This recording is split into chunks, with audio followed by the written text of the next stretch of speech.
Ang video po natin ngayon na magpupulo po tayo ng kutsilyo po na wala pong puluhan.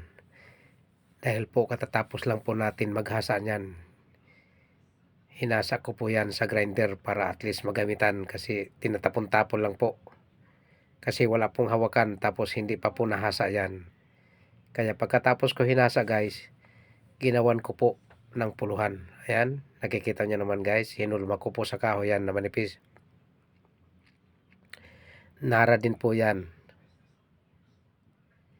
Yan, drawingan po kung anong kurte niya. Tapos guys, yung loob na yan guys na drawing guys, uukain ko po yan para nakabaon po yung kutsilyo. Ayan. Inuukit na po. Para maganda po ang pagkakalapat yan guys pag halimbawa inukit po. Pagkatapos guys, ayan nakikita nyo naman, may uka na.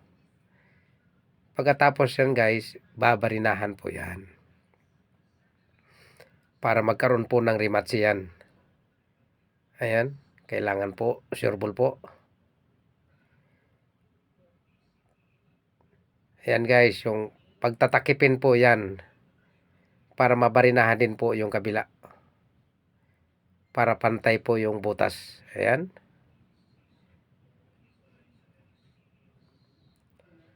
Ayan na guys. Tapos lalagyan po ng pandikit po. Bago po yan i-rematch po, lagyan po ng pandikit yan. Para hindi po talaga mabiyak. Ayan, nilalagyan po ng pandikit. Pagkatapos yan guys, i-rematch po yan. Ayan. Ayan, i-rematchahin po. Pupukpukin po yung pako na rematch niya. Para matibay po yan. Ayan na guys. Pagkatapos nyan, nilagyan ko po ng vice grip within 12 hours. Buong gabi ko po na hinayaan yan.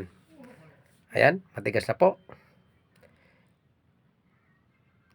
Tanggalin muna natin yung mga ibang sumusobra na glue. Tapos kurtihan po sa kalihain po. Ayan. Saka natin guys babarnisan.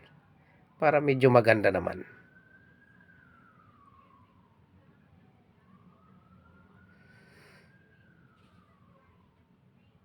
Oh, di ba? Maganda na kaysa yung dati, walang puluhan.